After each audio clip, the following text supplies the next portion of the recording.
ओम शांति।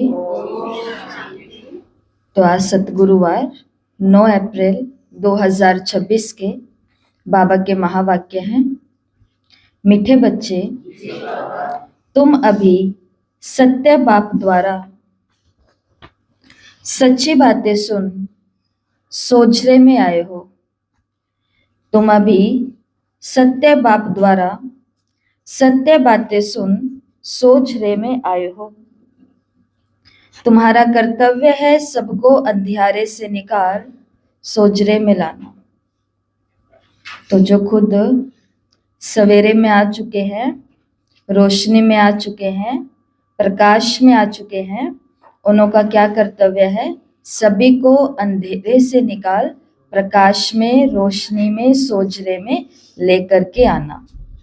जो ज्ञान में आ चुके हैं, उन्हों का कर्तव्य है कि जो अभी ज्ञान में नहीं आए हैं, उन्हों को ज्ञान की रोशनी में लेकर के आना। प्रश्न है, जब तुम बच्चे किसी को ज्ञान सुनाते हो तो कौन सी एक बात जरूर याद रखो? उत्तर, मुख से बार बार बाबा बाबा कहते रहो। इससे अपनापन समाप्त हो जाएगा, वर्षा भी याद रहेगा। बाबा कहने से सर्वव्यापी का ज्ञान पहले से ही खत्म हो जाता है। अगर कोई कहे भगवान सर्वव्यापी है तो बोलो बाप सबके अंदर कैसे हो सकता है? गीत, आज अंधेरे में है इंसान। ओम शांति। बच्चों ने क्या कहा और किसको पुकारा? हे ज्ञान के सागर अथवा हे ज्ञान सूर्य बाबा। तो भगवान को बाबा कहा जाता है ना। भगवान बाप है तो तुम सब बच्चे हो। बच्चे कहते हैं हम अंधेरे में आकर पड़े हैं, आप हमें सोझरे में ले जाओ। बाबा कहने से सिद्ध होता है कि बाप को पुकारते हैं। बाबा अक्षर कहने से लव आ जाता है, क्योंकि बाप से वर्षा लिया जाता है। सिर्फ ईश्वर या प्रभु कहने से बाप के वर्षा की रसना नहीं आती। जो रस है, बाबा ने कहा वो भगवान ईश्वर प्रभु कहने से प्रॉपर्टी की जो रचना है वो नहीं आएगी। वो कब आएगी? जब हम भगवान को क्या कहेंगे? बाबा। बाबा कहने से वर्षा याद आ जाता है। तुम पुकारते हो बाबा, हम अंधेरे में आकर के पड़े हैं। अभी आप फिर से ज्ञान से हमारा दीपक जगाओ, क्योंकि आत्माओं का दीपक बुझा हुआ है। मनुष्य मरते हैं तो 12 दिन दीवा जगाते हैं। एक घृत डालने के लिए वहीं बैठा रहता है कि कहाँ दीवा ना बुझ जाए। तो वो क्यों बैठे रहते हैं? दिया ना बुझ जाए। क्यों नहीं बुझना चाहिए दिया? क्योंकि वो एक यात्रा पर जा रहे हैं, तो रास्ते में अंधेरा ना हो जाए। इसलिए क्या प्रथा बन गई है कि 12 दिन तक बैठ करके उस दिए को जलाओ। तो बाबा ने कहा किसी ने इस बात की गहराई को नहीं समझा कि सच में मैंने हाउसिंग बोर्ड के अंदर दिया जगाया और कोई आत्मा यहाँ से कर्म कर करके विदेश के अंदर जन्म लेने वाली है। यहाँ का दिया उसको वहां तक कैसे रोशनी दे सकता है? ये कौन से दिए की बात थी कि जब कोई शरीर त्याग दे, कुछ ऐसी चीजें हो जाए, तो उस समय 12 दिन तक ज्ञान रखवाओ अपने घर के अंदर, क्योंकि 12 दिन तक वो आत्मा उस ज्ञान के आधार से भूतों का पुण्य होएगा ना।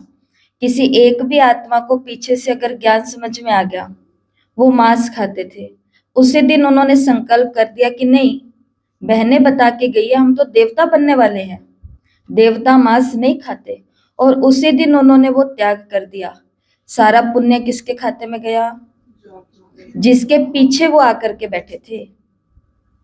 कोई वहां पर है जो कभी भी संकल्प नहीं करता कि मुझे मेडिटेशन करना है, लेकिन उस दिन उन्होंने वहां बैठे बैठे संकल्प कर लिया कि 5 मिनट मुझे भी सवेरे या शाम को या दिन में रह करके बस 5 मिनट मुझे ध्यान करना है, योग करना है, मेडिटेशन करना है।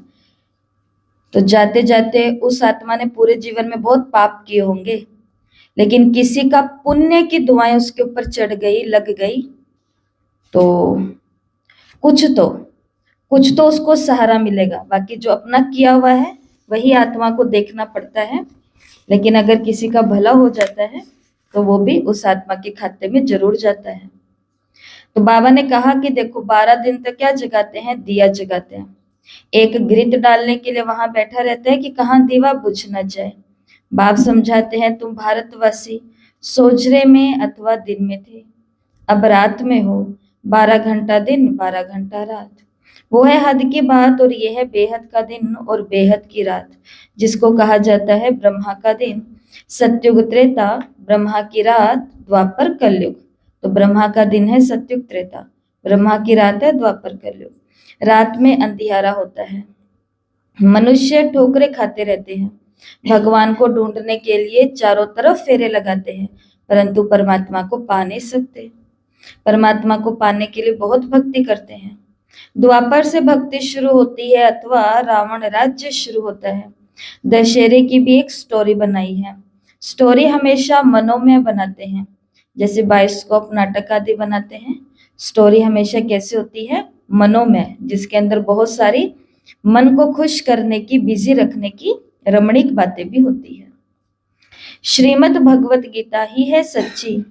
परमात्मा ने बच्चों को राजयोग सिखाया, राजाई दी, फिर भक्ति मार्ग में बैठ स्टोरी बनाते हैं। व्यास ने गीता बनाई अर्थात स्टोरी बनाई। सच्ची बात तो बाप द्वारा तुम अभी सुन रहे हो। हमेशा बाबा बाबा कहना चाहिए। परमात्मा हमारा बाबा है, नई दुनिया का रचयिता है, तो जरूर उनसे हमको स्वर्ग का वर्षा मिलना चाहिए। अभी तो 84 जन्म भोग हम नर्क में आकर पड़े हैं। बाप समझाते हैं बच्चों, तुम भारतवासी सूर्यवंशी चंद्रवंशी थे, विश्व के मालिक थे, दूसरा कोई धर्म नहीं था। उसे कहा जाता था स्वर्ग कृष्णपुरी, यहाँ है कंसपुरी। बाप दादा याद दिलाते हैं लक्ष्मी नारायण का राज्य था। बाप भी ज्ञान का सागर, शांति का सागर, पतित पावन है, ना कि पानी की गंगा। सब ब्राइड्स का एक ही भगवान ब्राइड ग्रूम है, तो सभी आत्मा सजनियों का एक ही भगवान क्या है, साजन है, ब्राइड ग्रूम है। ये मनुष्य नहीं जानते, इसलिए पूछा जाता है आत्मा का बाप कौन है, तो मूंछ पड़ते हैं, कहते हैं हम नहीं जानते। अरे अरे आत्मा, तुम अपने बाप को नहीं जानते हो? देखो कई कई तो ऐसे भी आते हैं, क्योंकि वो बहुत जगह से घूम लेते हैं ना, तो उनसे पूछते हैं कि बताओ आपको क्या लगता है कि आत्मा के पिता कौन है, तो कहते हैं आप जिसको कहोगे उसको ही मान लेंगे। ऐसे एक साथ 4 काम, 4-5 एक साथ मैंने 4 काम शुरू किए हुए हैं, 5वां आप बता दो, ये भी मेरा साथ में शुरू है। तो उसकी खोज या सुख शांति की खोज, उसकी खोज माना सुख शांति की खोज जो आत्माएं कर रही है। तो किसी से भी पूछो कि आत्मा तुम्हारे पिता का नाम क्या है, तो वो नहीं जानते हैं, कहते हैं गॉड फादर। भगवान का नाम क्या बताते हैं, भगवान, प्रभु, गॉड फादर, ईश्वर, वाहे गुरु, रब, खुदा। लेकिन उसका नाम कहाँ है, नाम तो नाम किसी को भी नहीं पता। उनका नाम रूप क्या है, गॉड को पहचानते हो तो कह देते हैं सर्वव्यापी है। अरे बच्चों का बाप कभी सर्वव्यापी होता है क्या? रावण की आसुरी मत पर कितने बेसमझ बन गए हैं। किसी बच्चे के पिताजी ऑफिस गए हुए हैं, बच्चे से पूछो बेटा तुम्हारे पापा कहाँ पर है, वो कहता है बस जिधर भी देखो उधर पापा ही पापा है। आप में भी पापा, मुझ में भी पापा, इस मेज में, इस कुर्सी में, जहां देखूं पापा ही पापा है। वो कहेगा तेरे से इतना पूछा है तेरा पापा कहाँ गया है, मेरे को उसे पैसे का हिसाब किताब करना। वो कहेगा रुको अंकल अभी पापा से पूछता हूँ, वैसे तो गए ऑफिस है, बाकी मार्केट है कि कहाँ है। इसके लिए हर आत्मा बोलती तो है कि वो कण कण में है, लेकिन जैसे ही थोड़ा सा कष्ट आता है तो वो कहते हे ऊपर वाले तुझे हम दिखाई नहीं दे रहे, ठिकाना पता चल गया ना पापा जी कहाँ पर है। ऑफिस में बैठे हैं, घर में बैठे हैं। तो रावण की आसुरी मत पर इतने बेसमझ बन जाते हैं। देह अभिमान है नंबर 1। अपने को आत्माएं निश्चय नहीं करते, और प्रॉब्लम क्यों हुई, क्यों भगवान नहीं पता चला? क्योंकि परमात्मा तब पता चलेगा जब आत्मा के बारे में पता चलेगा। खुद को जानेंगे तो किसको जान पाएंगे? खुदा को जान पाएंगे। तो खुदा को जानने के लिए पहले खुद को जानना पड़ेगा। अपने को ही आत्मा निश्चय नहीं करते हैं, कह देते हैं मैं फलाना हूं। बाबा ने कहा ये तो हो गई शरीर की बात, असल में स्वयं कौन हो ये नहीं जानते। मैं जज हूं, मैं ये हूं, मैं कहते रहते हैं, परंतु ये रॉन्ग है। मैं और मेरा ये दो चीजें हैं। आत्मा अविनाशी है, शरीर विनाशी है। नाम शरीर का पड़ता है, आत्मा का कोई नाम नहीं रखा जाता। बाप कहते हैं मेरा नाम शिव ही है। तो यहाँ पर भगवान ने अपना नाम उद्घाटित कर दिया है कि मेरा नाम क्या है? शिव है। शिव ही क्यों है? शिव ही क्यों है? क्योंकि वो कल्याणकारी है। उसका नाम शिव ही क्यों है? क्योंकि वो बिंदु रूप है। और शिव के ये दो मतलब तो होते ही होते हैं। मेरा नाम है ही शिव। शिव जयंती भी मनाते हैं। अब निराकार की जयंती कैसे हो सकती? वो किस में आते हैं ये किसी को भी पता नहीं। सब आत्माओं का नाम आत्मा ही है, परमात्मा का नाम शिव है, बाकी सब है शालिग्राम। आत्माएं बच्चे हैं। एक शिव सब आत्माओं का बाप है, वो है बेहद का बाप। उनको सब पुकारते हैं कि आकर हमें पावन बनाओ, हम दुखी हैं। आत्मा पुकारती है, दुख में सब बच्चे याद करते हैं। और फिर यही बच्चे जब सुखी हो जाते हैं तो याद नहीं करते। इसके लिए दुख अच्छा कि सुख अच्छा? सुख अच्छा है, दुख अच्छा नहीं है। दुख भगवान की याद के नजरिए से देखें तो दुख में उसकी याद ज्यादा होती है।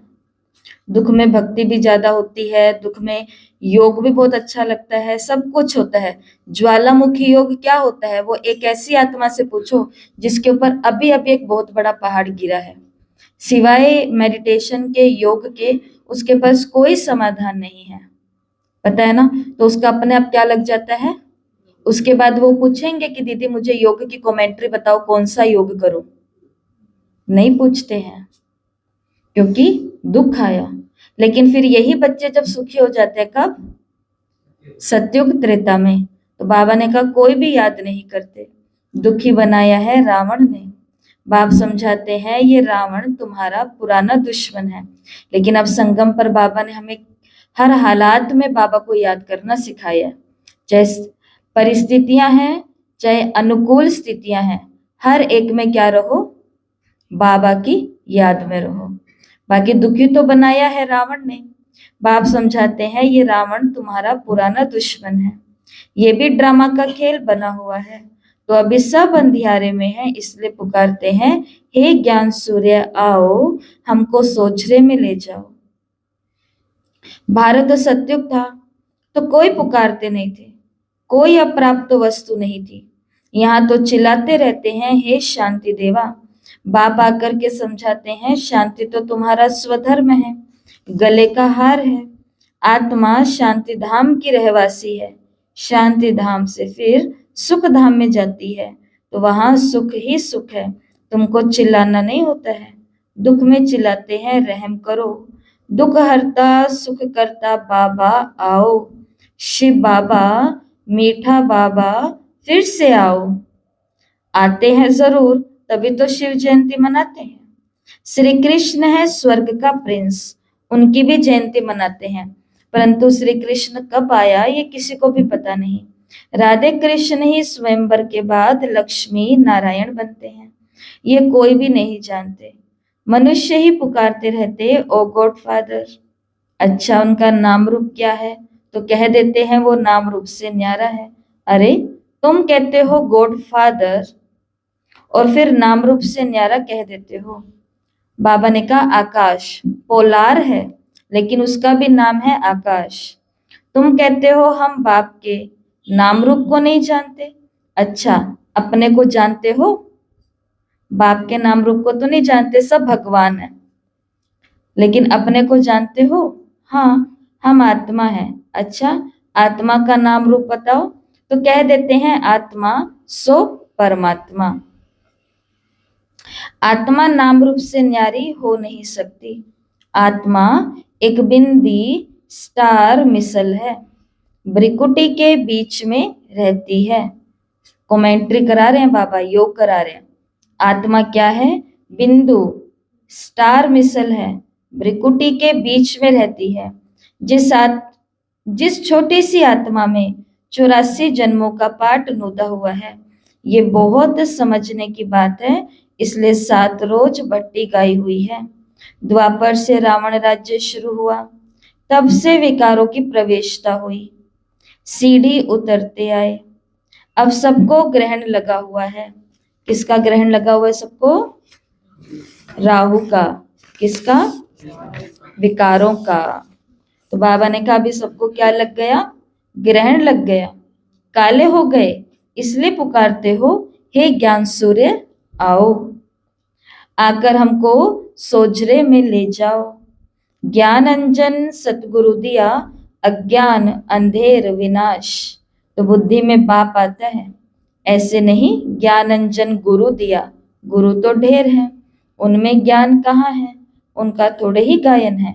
ज्ञान सागर पतित पावन, सर्व का सदगति दाता एक ही बाप है, फिर दूसरा कोई ज्ञान कैसे दे सकता? साधु लोग कह देते हैं भगवान से मिलने के अनेक रास्ते हैं। शास्त्र पढ़ना, यज्ञ तप आदि करना, ये सब भगवान से मिलने के रास्ते हैं। लेकिन पतित से पावन दुनिया में जा कैसे सकते? बाप कहते हैं मैं खुद आता हूँ। भगवान तो एक ही है, ब्रह्मा विष्णु शंकर भी देवता हैं, उन्हें भगवान नहीं कहा जाता। उनका भी बाप शिव है। तो तीनों देवताओं का बाप भी कौन है? शिव है। तो ब्रह्मा विष्णु शंकर, इनों का भी बाप कौन है? शिव है। इसलिए क्या कहते हैं, शिव बाबा का क्या नाम पड़ा? त्रिमूर्ति शिव। त्रिमूर्ति शिव क्यों? क्योंकि वो ब्रह्मा विष्णु शंकर के भी रचयिता हैं, स्थापन करता है, पालन करता है और विनाश करता है बुराइयों का। उनका नाम, उनका भी बाप शिव है। प्रजापिता ब्रह्मा तो यहाँ ही होगा ना, प्रजा यहाँ है, नाम भी लिखा हुआ है, प्रजापिता ब्रह्मा कुमारी इंस्टीट्यूशन। तो बच्चे ठहरे, ढेर बिके हैं। वर्षा शिव से मिलता है ना कि ब्रह्मा से। वर्षा दादे से मिलता है, ब्रह्मा द्वारा बैठकर स्वर्ग में जाने लायक बनाते हैं। ब्रह्मा द्वारा बच्चों को एडॉप्ट करते हैं। बच्चे भी कहते हैं बाबा हम आपके ही हैं, आपसे ही वर्षा लेते हैं। ब्रह्मा द्वारा स्थापना होती है विष्णुपुरी की। शिव बाबा राजयोग सिखाते हैं। श्रीमत अथवा श्रेष्ठ ते श्रेष्ठ भगवान की गीता है। भगवान एक ही निराकार है। बाप समझाते हैं तुम बच्चों ने 84 जन्म लिए, आत्मा परमात्मा अलग रहे भवकाल, सुंदर मेला कर दिया जब सतगुरु मिला दलाल। बिचौलिए के रूप में वो मिलता है, तब जाकर के आत्मा की किसके साथ? परमात्मा के साथ सगाई होती है। कल ही कहा था क्या बाबा ने कि तुम्हारी सगाई हुई है? क्या कहा था?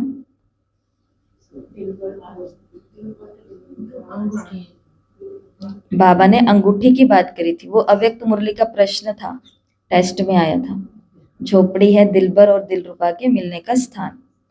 लेकिन कल की मुरली में बाबा ने सगाई की क्या बात करी थी कि तुमको ये अंगूठी क्यों बनाई है? क्योंकि अब तुम्हारी क्या हो चुकी है? सगाई हो चुकी है। किसके साथ? परमात्मा के साथ। किसकी?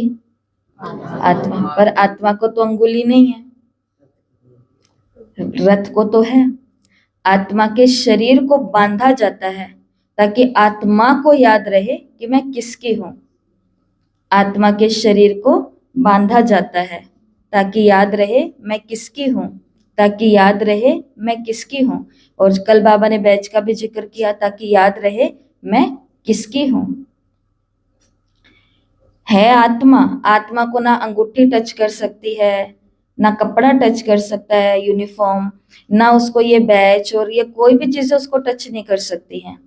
जो हम आज भोग खाने वाले हैं वो टच करेगा आत्मा को, वो भोग आत्मा को टच भी नहीं करेगा, इस जबान को करेगा, हाथों को करेगा, आंतड़ियों को, नालियों को, इन सबको करेगा, शरीर को, है ना, और खून बन करके तो पूरे शरीर के अंदर घूम जाएगा, आत्मा को टच नहीं करेगा।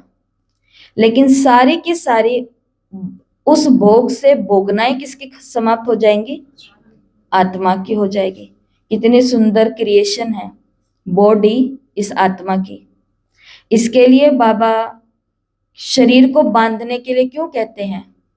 शरीर का कोई लेना देना नहीं है, इन सेवा केंद्रों से शरीर का कोई लेना देना नहीं है, इन भोगों से, इन सेवाओं से कोई भी लेना देना नहीं है, इस पैसे से भी कोई लेना देना नहीं है।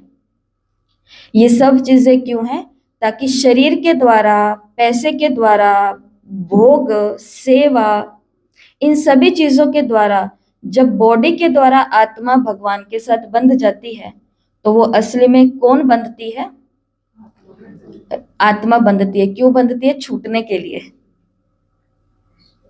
क्यों बंधती है? छूटने के लिए। मानो किसी के घर के अंदर, ये एक उदाहरण दे रही हूं, सच्ची में नहीं मानना क्योंकि ये मानने वाली चीज है ही नहीं, लेकिन सोचो किसी के घर के अंदर एक बच्चा है जो बहुत उधम मचा रहा है और अब वो 27, 28, 29 और 30 और 31 साल का हो रहा है, धीरे धीरे धीरे धीरे धीरे धीरे, तो घर वाले धीरे धीरे क्या बोलते हैं? अब इसकी शादी कर दो। क्यों? क्यों कर दो शादी? क्योंकि ये जो भटकन बाहर की है ना, इसको थोड़ी टिकाव आ जाए, जिम्मेवारी आएगी, अपने आप टिकेगी आत्मा। ऐसा ही होता है ना। एक बंधन में क्यों बांधा जाता है? और बंधनों से छुटाने के लिए। वो दोस्तों के बंधन अच्छे नहीं है, उनसे छुटाने के लिए। वो इधर उधर रात रात भर तक घूमने के बंधन अच्छे नहीं है, उनसे छुटाने के लिए। बहुत सारी चीजों से। ये बिल्कुल लौकिक सा उदाहरण है, ये बिल्कुल एकदम राइट बात तो नहीं है, क्योंकि बाबा तो इस बात को भी कैंसिल करते हैं, लेकिन इस उदाहरण से हम इस बात को समझेंगे कि जब आत्मा भी शरीर के साथ भगवान के कार्य के बंधन में बंध जाती है, क्यों बंध रहे हैं हम? प्रेशर नहीं है किसी का, दबाव नहीं है किसी का, ऐसी कोई बातें नहीं है।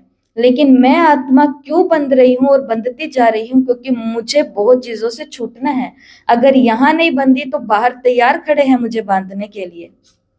क्योंकि जहां पर हम थोड़े से फ्री मिलेंगे, थोड़े से फ्री दिखेंगे, उतने में माया को पता है मेरे को मेरा ग्राहक मिल गया।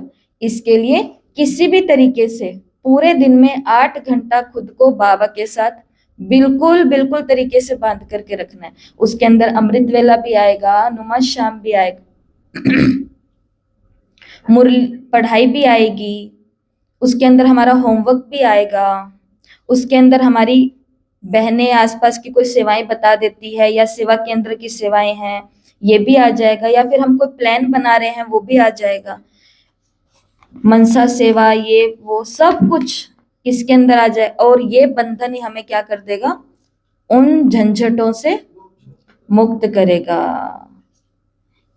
इसके लिए हमारे ऊपर कोई दबाव नहीं है, लेकिन ये क्या है? मुझ आत्मा को उस ब्राइड ग्रूम के साथ बहुत ज्यादा अनुभव करने हैं, तो इस सगाई के बंधन में इसलिए हम बंधे हैं, है ना। ये बात है। आत्मा बहुत समय की बिछड़ी हुई है, 84 जन्म आत्मा ने लिए। 5000 साल पहले हम इस धरती पर आए थे, हम नीचे आ गए और वो कहाँ रह गया? ऊपर रह गया। इसलिए फिर बीच में ये दलाल आए हैं, इन्होंने आकर के आत्मा की सगाई परमात्मा के साथ कराई है। बहुत काल से अलग तो भारतवासी थे, दूसरा कोई धर्म नहीं था, वही पहले पहले बिछुड़े हैं, बाप से बिछड़कर यहाँ पाठ बजाने आए हैं। बाबा कहते हैं, हे आत्माएं, अब मुझ बाप को याद करो, ये है याद की यात्रा अथवा योग अग्नि।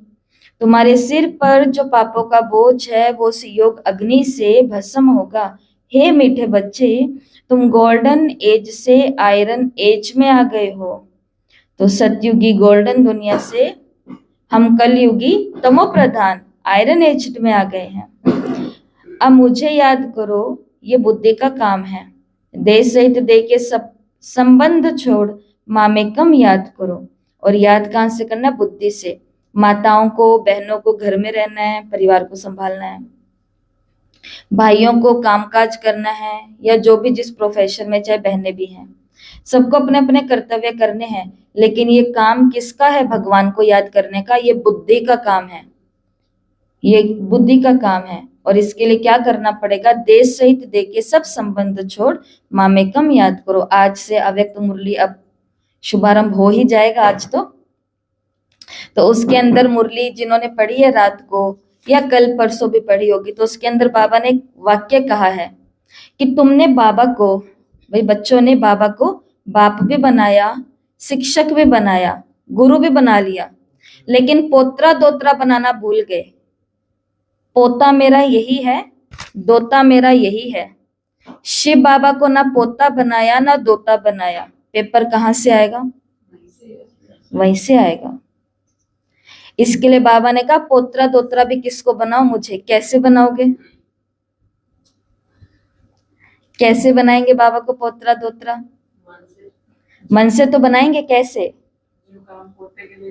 जो काम पोते के लिए करते हैं वो बाबा के लिए करना पड़ेगा। पहला पोता शिव बाबा, दूसरा पोता ये दोता जो भी है। खिलाना पिलाना पड़ेगा, ड्रेस भी लानी पड़ेगी, सब कुछ करना पड़ेगा। सुना था ना ब्रह्मा बाबा ने 3 दिन पहले मुरली के अंदर क्या अनुभव बताया था अपना? ब्रह्मा बाबा ने 3 दिन पहले साकार मुरली के अंदर अपना अनुभव बताया था। बच्चे दूर दूर से मेरे लिए सौगातें भेजते हैं। हमारा मतलब तो शिव बाबा से है। ब्रह्मा बाबा के लिए गिफ्ट क्यों भेजते हैं? क्योंकि उसको पोत्रा बनाया है। कहाँ से निकालूंगी उसके लिए? क्या करूंगी उसके लिए? तो जो दिख रहा है उसके लिए करेंगे, उस घर के लिए करेंगे, उस स्थान के लिए करेंगे। बाबा को हैंकी दे करके चले जाते थे, बाबा उसको स्टॉक में रखवा देते थे। बाबा को स्वेटर दे करके जाते थे, बाबा स्टॉक में रखवा देते थे। मोजे, जुराबे, जूते, ये सब कुछ दे करके जाते थे। बाबा जो पहनना है ठीक है, बाकी स्टॉक में रखवा देते थे। फिर कोई बच्चे आते थे, कईयों का अचानक से माउंट का मौसम नहीं पता होता था, यहाँ आते थे, उनको ठंड लगती थी, तो बाबा क्या करते थे? जिसने बाबा को दिया वो भंडारे की चीज हो गई। बाबा ने वो स्वेटर उस बच्चे को पहना दी कि बच्चे जब यहाँ पर हो तो ये पहनो, गरम गरम रहो। तो क्या हुआ? ये बाबा की बार याद आई, तो उसको बाबा की याद आई। और बाबा को किसकी याद आई होगी? बाबा को भी उस बच्चे की याद आई, क्योंकि ब्रह्मा बाबा तो मार्केट नहीं जाएंगे ना मोजे जूते और ये और वो लेने के लिए। तो इसके लिए आज की मुरली ध्यान से सुनोगे वो तो पता चलेगा कि ये बुद्धि का काम होता है सारा। लेकिन अगर बाबा के पास आकर के इस पोते दोते को कुछ दे तो रहे नहीं है, बल्कि इससे या तो पोता दोता ही मांगने में लगे हुए हैं, या फिर उसके लिए और जमीनें आ जाए, और प्रॉपर्टी आ जाए, और सोना आ जाए, और चांदी आ जाए। बाबा उसको अच्छी बुद्धि दो, उसकी पढ़ाई हो जाए, नौकरी लग जाए, ऑफिसर बन जाए, आदि आदि आदि आदि आदि। बाबा कहते हैं मुझे पोतरा दोतरा बनाने के लिए आए थे कि अपने वालों का करने के लिए? वो होएगा। अनुभव बता रही हूं आपको, जब इसको हम अपना बनाएंगे ना, इधर वालों का कुछ करना नहीं पड़ेगा, उनको ऐसे ही छोड़ देना गंदी दुनिया में। उधर से भी वो डायमंड बन के ही निकल करके आएंगे। एक्सपीरियंस है, ये अनुभव है। एक कमरा दिया और देखो ऐसे खरीद रहा है जमीन। आज अब मई 23 को 13 साल पूरे होंगे। 13 हो जाएगा। लिया दिया भी नहीं था, लिया गया था। यहाँ पे तो माताओं को कहते हैं एक कमरा है तो आप 2 सेवाओं के लिए, लेकिन बस आए बड़े और उन्होंने देखा कि ज्ञान जा रहा है, फैमिली अच्छी है, हो जाएगा। चित्र लगाए, क्लास स्टार्ट हो गई। एक कमरा दे दिया, उनको ना नहीं किया, फिर भी हाँ जी ठीक है, ये तो अच्छा ही, अपना ही अच्छा हो रहा है, सत्संग घर बैठे हो जाएगा, कहीं जाना नहीं पड़ेगा। चलो जो भी है, उसको पति बनाया गृहिणी ने, उसको बेटी बनाया, उसको बेटा बनाया, उसको दोत्रा पोत्रा सब बना लिया। आगे का वंश सारा रोक दिया। सारा वंश किसको बना दिया? शिव बाबा ही हमारा वंश है, शिव बाबा ही हमारा सब कुछ है। तो एक कमरे से आज बाबा के कितने सारे स्थान बनते जा रहे हैं। ये कैसे हो रहा है? ये अनुभव की बातें हैं। बीमार हो जाते हैं तो फिर आके क्या कहते हैं कि हम भोग लगाएंगे, बस बाबा मैं ठीक हो जाऊं।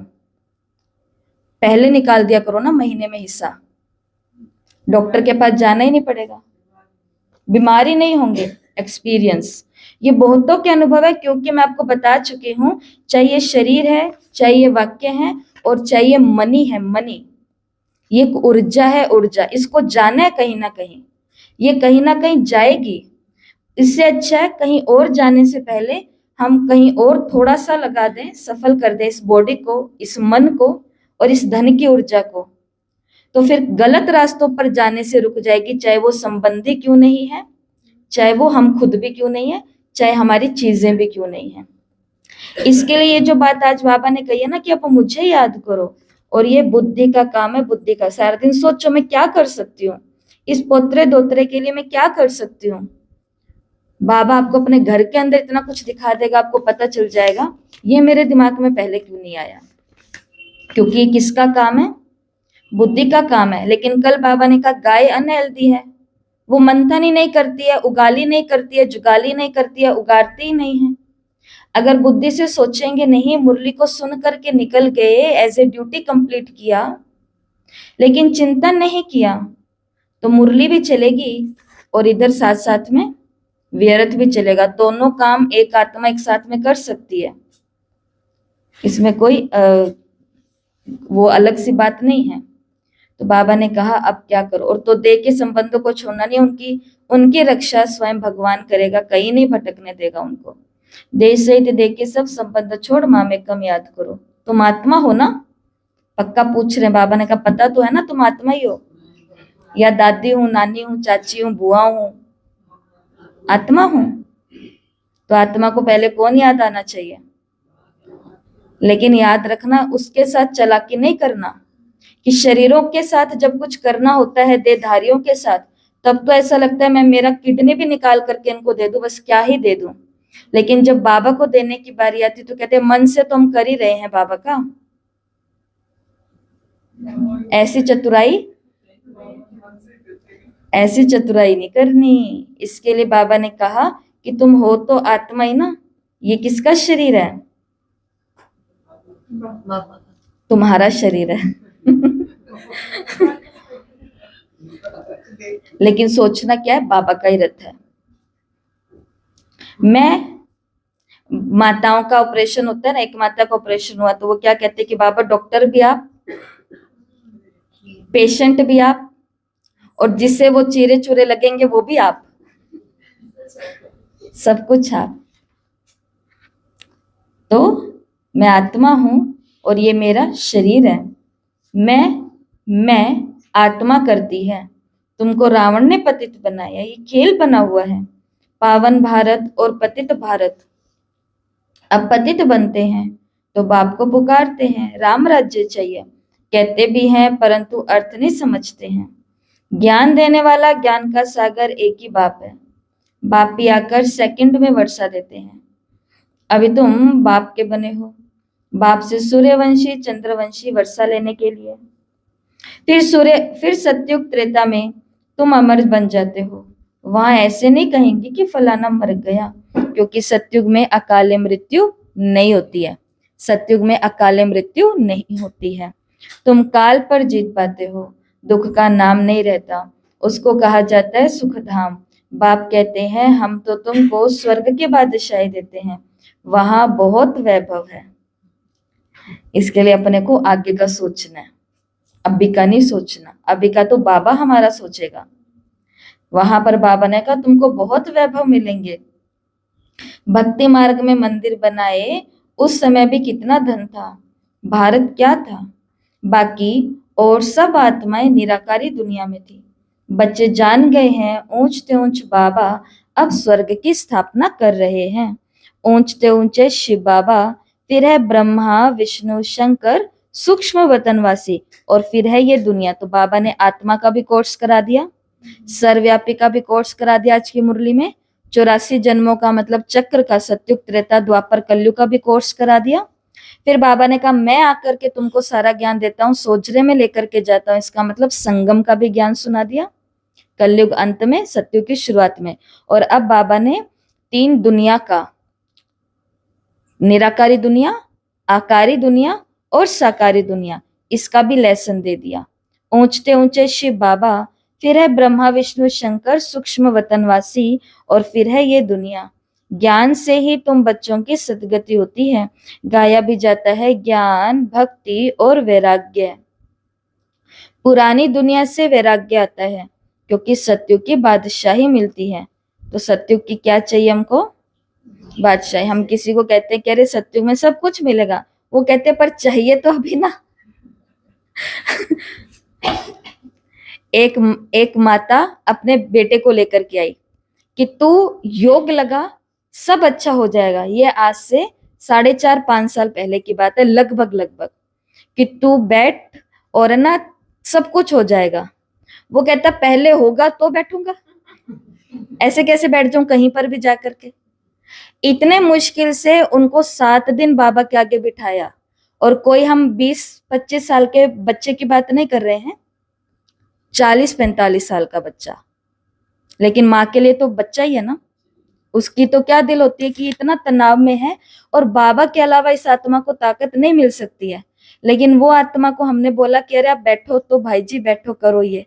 कहते कि पहले मेरे को ये हो तो मैं योग करूं, और हम कह रहे हैं पहले आप योग करो तो आपको शांति मिलेगी। वो कहते पहले मेरा मन शांत होगा तो योग करूंगा। हाँ, ये थे उनके शब्द कि पहले मेरा मन शांत होगा तो उसको याद करूंगा, तो पहले वो मेरे को शांति दे तो सही।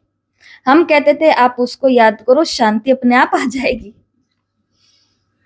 7 दिन तो कैसे न कैसे करके उनको बाबा के आगे बिठाया। चलो, ड्रामा के अंदर, पूरे कल्प के अंदर 7 दिन तो भगवान के घर बैठने का उनका ड्रामा बन गया, फिक्स बन गया। लेकिन अपन को बाबा दे रहा है सत्युग की वर्षा, लेकिन हमको कौन सी वर्षा चाहिए? अभी वाली नहीं। तो बाबा ने कहा कि अभी हमें क्या लाना पड़ेगा? पुरानी दुनिया से वैराग्य, क्योंकि सत्युग की बादशाही मिलती है। अब बाप कहते हैं बच्चे मामे कम याद करो, मेरे को याद करते तो मेरे पास आ जाओगे। अच्छा, मीठे मीठे सिकिलदे बच्चों प्रति माता पिता बाप दादा का याद प्यार और गुड मॉर्निंग। रूहानी बाप की रूहानी बच्चों को नमस्ते। हम रूहानी बच्चों की रूहानी माता पिता बाप दादा को याद प्यार, नमस्ते, गुड मॉर्निंग, ओम शांति।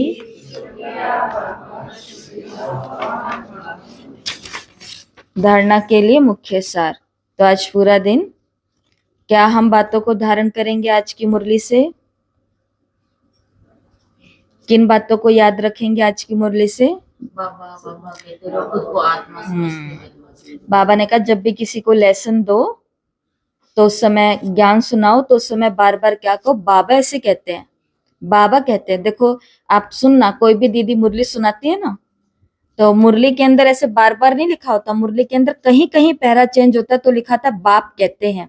लेकिन उनकी क्या आदत पड़ी होती है, वो हर 2-4 लाइन के बाद बोलते हैं देखो बाबा ने कहा, बाबा ने कहा, बाबा ने कहा, ताकि मैं कह रही हूं ये भान खत्म हो जाए और सुनने वालों को ये पक्का हो जाए कि अरे बाबा कह रहे हैं, ये बात तो बाबा कह रहे हैं। तो एक तो आज ये बात धारण करनी है कि किसी से भी बातचीत करेंगे माना, पर ऐसे नहीं कि सामने वाले को बाबा बुलवा के छुड़ाना है। भगवान से काम भी चलता है तो भगवान बोल दो, कुछ भी बोल दो, लेकिन ज्ञान सुनाते समय बाबा को पोतरा। हाँ भाई, पहला पोतरा कौन है? कार्तिक या शिव बाबा? शिव बाबा। और हमारा कर्तव्य है सबको रोशनी में लेकर के आना, सबको ज्ञान सुनाना। और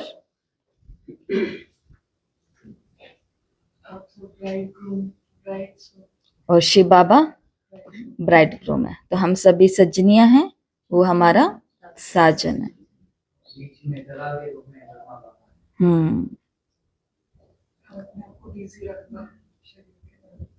तो मैं आत्मा हूं, ये मेरा शरीर है।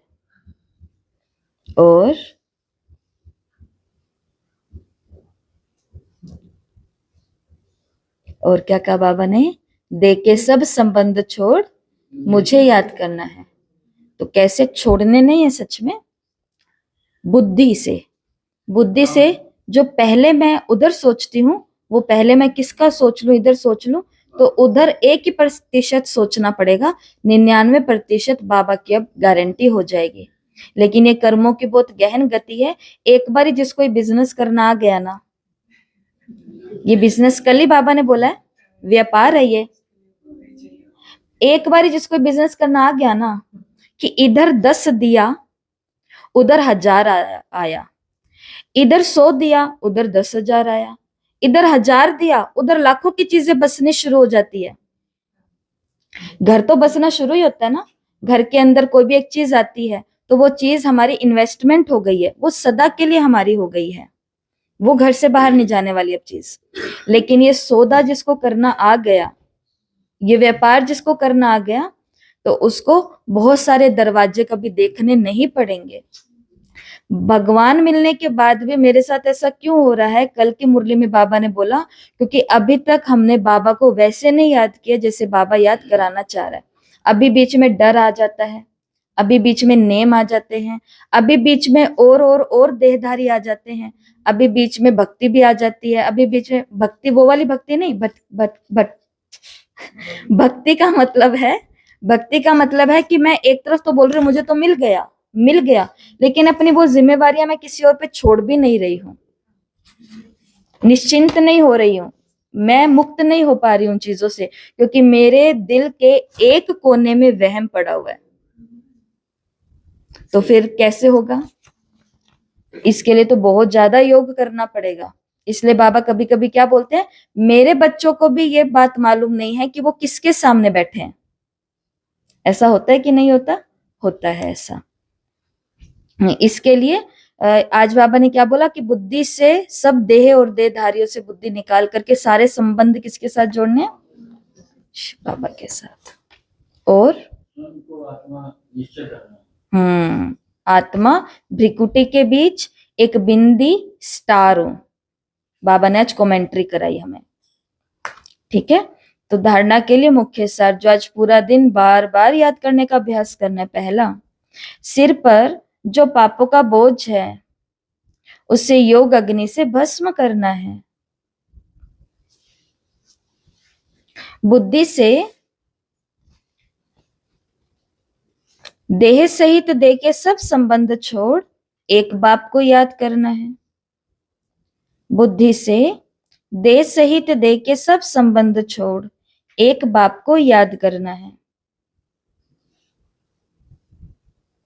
तो बुद्धि से कई लोग इस बात को पूरा नहीं समझ पाते, तो थोड़ा कंफ्यूज हो जाते हैं।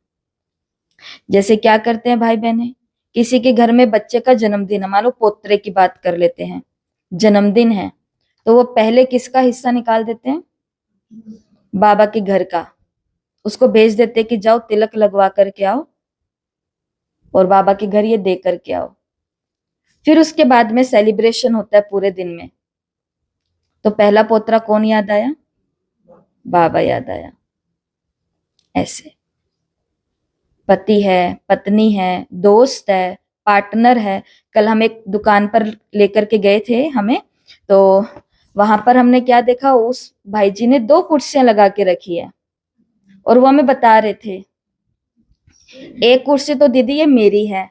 मैंने कहा अच्छा, ये दूसरी कुर्सी है, इस पे मैं किसी को बैठने नहीं देता। मैंने कहा अच्छा, क्योंकि ये बाबा की है। मैंने कहा अच्छा, बाबा आपका पार्टनर है? कहते हाँ। ये निश्चय और प्रैक्टिकली किया है, मन से सोचा थोड़ी ना। अब उस कुर्सी को साफ करना, उसका ये केयर करना, वो करना, तो वो चीजें होती है। भक्ति में बारात लेके जाते हैं, पितर को, गद्दी को लेके जाते हैं। कृष्ण जी का वो एक कुर्सी लगी थी, कृष्ण जी को बिठा रखा था। तो ऐसे यहाँ हाँ, यही तो स्थूल में कोई चीज करते हैं, मैंने आपको क्या बोला, स्थूल में इस शरीर के साथ जो हम बंधन बांध रहे हैं बाबा के, ये क्यों बांध रहे हैं? ताकि इस बुद्धि को याद रहे। ये बुद्धि को ऐसे थोड़ी ना याद रहेगा कि हाँ मेरे को तो मन में सारा याद है, नहीं रहता, बांधना पड़ेगा। दूसरा, तो आज पहली बात तो याद रखना योग की। दूसरा, भक्ति में या ज्ञान में अपना बाबा का कमरा और बनाओ, तो अपना आसन अपनी कुर्सी फिक्स रखो। फिक्स आपको कहा भी था ना, और उसको अभी तक भी पालन कर रहे हैं। सबको कहा था कि बाबा का रूम बनाओ घर के अंदर। अच्छा, कईयों की व्यवस्था होती है, रखा हुआ है, मेरे को पता है। कई होते हैं वो रूम नहीं बना पाते क्योंकि इधर बच्चों का रूम है, इधर ये है वो है। तो फिर उनको क्या कहा था, ऐसी कंडीशन में क्या करो, बाबा की फोटो या ज्योति बिंदु जो है आप लगाओ, आगे का आसन और कुर्सी फिक्स कर दो, घर वालों को बता दो यहाँ पर जो योग करेगा ना वही बैठेगा। और ऐसा हमारी माताओं ने उसी दिन ये बात को अप्लाई कर लिया था।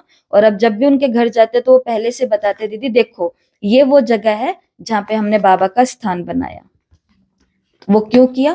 ताकि बार बार मेरी बुद्धि को याद आए, बाबा बाबा बाबा। तो पहला। दूसरा, पुकारने और चिल्लाने के बजाय क्या करो, अपने शांत स्वधर्म में स्थित रहो। शांति गले का हार है, पहना हुआ है सभी ने हार। तो आज पूरे दिन यही आपकी प्रैक्टिस है। पूरा दिन क्या फील करना, मेरे गले में एक हार पड़ा हुआ है। कौन सा हार है ये? शांति का हार। चिल्लाना नहीं है, पुकारना नहीं है, उसकी बजाय क्या सोचो, शांत स्वरूप आत्मा हूं मैं, शांत स्वरूप आत्मा हूं। देहाभिमान में आकर मैं और मेरा शब्द नहीं कहना, स्वयं को आत्मा निश्चय करना है। और आज का वरदान है, अपनी सतोगुणी दृष्टि द्वारा अन्य आत्माओं की दृष्टि वृत्ति का परिवर्तन करने वाले, अपनी सतोगुणी दृष्टि द्वारा अन्य आत्माओं की दृष्टि और वृत्ति का परिवर्तन करने वाले साक्षात्कार मूर्त भव। कहावत है, दृष्टि से सृष्टि बदलती है। तो आपकी दृष्टि ऐसी सतोगुणी हो जो कैसी भी तमोगुणी या रजोगुणी आत्मा की दृष्टि, वृत्ति और उनकी स्थिति बदल जाए। जो भी आपके सामने आए उन्हें दृष्टि द्वारा तीनों लोकों का, अपनी पूरी जीवन कहानी का मालूम पड़ जाए। यही है नजर से निहाल करना। अंत में जब ज्ञान की सर्विस नहीं होगी ना, तब यही सर्विस चलेगी। जिसको दृष्टि देने और लेना दोनों आता है। हमारी क्लास में कितने लोग ऐसे होते हैं जिनको दृष्टि लेनी नहीं आती है, देनी कहाँ से आएगी? बताओ, कौन बताएगा दृष्टि लेनी किसको कहा जाता है? हाँ जी अंजुमन बताओ, दृष्टि लेना मतलब? दृष्टि लेना मतलब ऐसे समझे कि बाबा की जितनी भी किरणें हैं, जितने भी सुख शांति पवित्रता इस आत्मा से मेरे को आ रही है। दृष्टि जब बहनों से लेते हैं, और कोशिश करो ऐसा कोई मौका आ जाए कि उनकी नजर से मेरी नजर मिलती रहे बार बार। इसलिए क्यों कहते हैं बार बार जागो जागो, अलर्ट होके बैठो। क्योंकि जो ज्यादा मजे में मुरली सुनेगा ना, बार बार आंखें किसकी तरफ जाती हैं? और जो सो गया उसकी तरफ कौन देखेगा? पता है तो सो रहे हैं आराम से। ठीक है। अब दृष्टि लेते समय करना क्या होता है? एक आइडिया है। अच्छा, बाद में बताओगे, फिर ये मुझे बताएंगे तो मैं आपको बता दूंगी। हम भी हंस लेंगे आपकी तरह। अभी आप हंस रहे हो। पता है, भटिंडा के अंदर मैं रह करके आई ना, तो वहां पर कमलेश दीदी, जो बाबा के समय के बड़े दीदी हुआ करते थे, वो सबको योग में बिठाते थे अमृत वेले। और जो सोती सबको आगे बिठाते थे, खुद पीछे बैठते थे। जो बहन की गर्दन नीचे जाती थी, पीछे से उठ करके उसकी चोटी खींच देते थे। ये होता था यज्ञ की शुरुआतों में। फिर बाद में कितने सारे लोग हैं जो हमको ये बताते हैं पुराने, कि हम अमृत वेले क्या करते थे, यहाँ से बाल की एक चोटी बना लेते थे। अरुण भाई जी बताते हैं, और उसको ऊपर बांध लेते थे। थोड़ी सी गर्दन ऐसे हुई, चोटी खींचेगी। ऐसा पुरुषार्थ किया हुआ है पुरानों ने।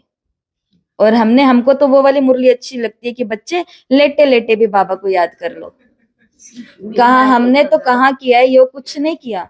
दृष्टि लेते थे, हमें याद है शुरू शुरू में दृष्टि लेते थे, जहां पर दीदियां मिलती थी वहीं पर ही बिठा लेती थी कि बैठो, और भाई बहने वहीं पर ही पकड़ लेते थे कि बैठो, हमें दृष्टि दो। अभी तो दृष्टि का भी महत्व नहीं रहा, क्योंकि अभी तो सभी, हर कोई बोलता है हम बन चुके हैं महान, लेकिन हम महान नहीं बने हैं, बहुत बनना बाकी है। तो दृष्टि लेते समय जो भी अपनी दीदियों के आगे जाता है, दादियों के आगे, तस्वीरों के आगे, बाबा के आगे और निमित्त के आगे, तो जैसा आज की मुरली में आया, तो उस समय क्या अनुभव करो कि बाबा की संपूर्ण शक्तियां, पवित्रता, शांति, सुख इन आंखों से निकल मुझ आत्मा में समा रही है। बाबा से आ रही है, यहां से निकल करके मुझ में समा रही है। और पता है बाबा ने मुरली में क्या बोला है?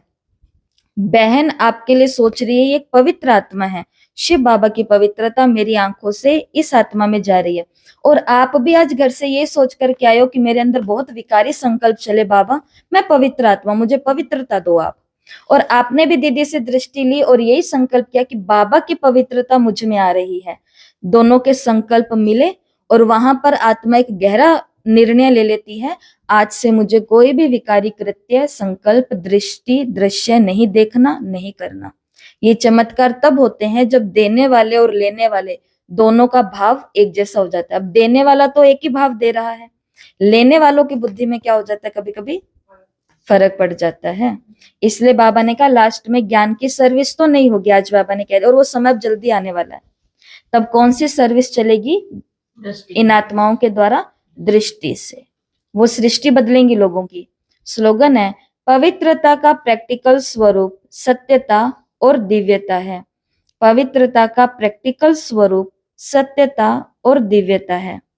तो मैं पवित्र आत्मा हूं, ये प्रैक्टिकली कैसे पता चलेगा? जब मैं हर रिश्ते में सच्ची हूं और जब मेरे आचरण में दिव्यता है, देवताओं की जैसे चलन आ चुकी है।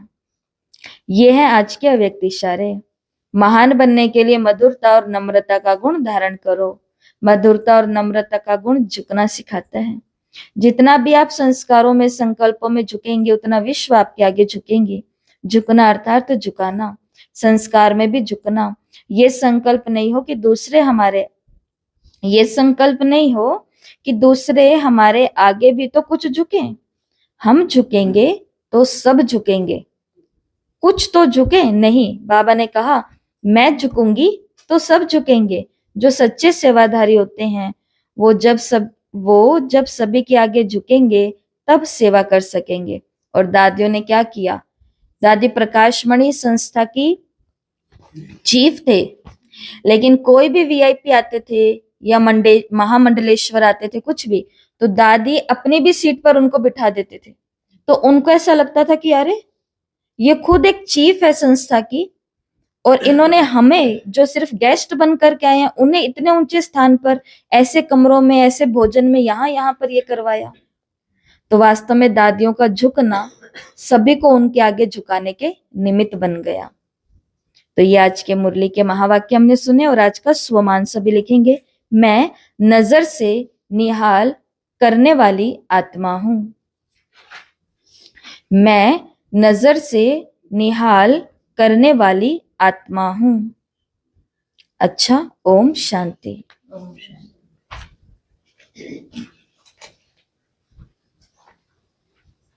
तो आज सतगुरुवार है, बहुत